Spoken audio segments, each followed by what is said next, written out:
En Formule Indy, chez nous au Québec, on a un pilote québécois qui nous représente très bien sur ce circuit. Malheureusement, Jacques Villeneuve aurait pu remporter une victoire l'an dernier. Il y a eu un incident qui s'est passé à sa mère. Jacques, qu'est-ce qui s'est passé exactement? Oh bien, c'est assez simple un peu. On était deux qui se battaient pour la première position, Bobby Rahal et moi-même. J'étais plus vite que Bobby sur un tour de piste, mais pas tout à fait assez vite pour être capable de réellement l'attaquer dans le coin numéro 1 comme j'aurais aimé le faire. J'étais plus vite que lui dans le coin numéro 3 d'ailleurs. Alors c'est là que je pouvais me rapprocher. Et au moment de l'accident, il semblait pour moi qu'il y avait une ouverture. C'est pour ça que je me suis dardé à l'intérieur de lui, selon moi, tout le temps. Et malheureusement, Bobby, je crois, a vu la lumière jaune puisqu'il y avait un autre accident sur la piste au même moment. A descendu vers l'intérieur de la piste, a mis les freins et alors il y a eu le tamponnage ici comme on voit. Et le résultat qui fait qu'on les deux ont terminé dans le mur. Et Jacques, tu as eu certainement une réputation suite à cet accident, mais en 1985, tu as signé ta première victoire en Formule Indy. Oui, ça s'est fait à la piste de Elkhart Lake, qu'on voit ici, dans le coin gauche, en haut.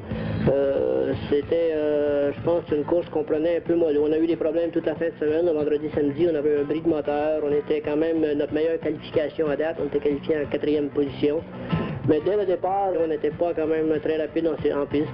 Mais grâce à de très bons arrêts au puits de la part des mécaniciens, comme on voit ici, j'ai pu remonter des positions, d'aller de la 8e en 4e. Suite à l'accident de Alonso Junior qui était premier à ce moment-là, j'ai moi-même tombé en première position. Il s'est mis à pleuvoir, là on a mis les pneus à pluie et à ce moment-là tout s'est très bien comporté pour moi. Jacques, ça n'a quand même pas été facile cette victoire. Il y a eu quelques incidents au cours de l'épreuve.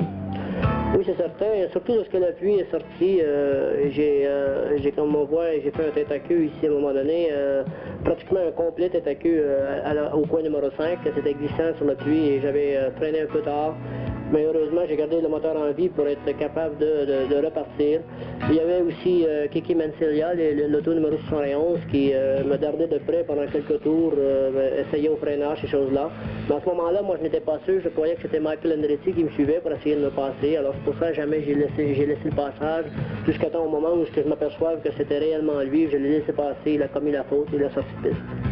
Et Jacques, en 1986, le retour de Jacques Villeneuve en Formule Indy, on peut s'attendre à voir Jacques Villeneuve à combien de reprises? Bien, définitivement, mon contrat avec l'écurie Amalgam d'Indianapolis stipule 6 courses. Nous avons fait une entente avec Canadian Tire présentement pour commanditer les 2 courses, soit Sanair et Toronto. Alors l'auto sera inscrit sur le nom de Canadian Tire et sera peinte comme l'année dernière, justement, pratiquement comme l'année dernière, aux couleurs de Canadian Tire pour ces 2 courses-là. Alors ça devrait faire 2 courses de plus. Et on est en train de finaliser avec d'autres commandites pour plusieurs courses de la saison. Merci Jacques Villeneuve.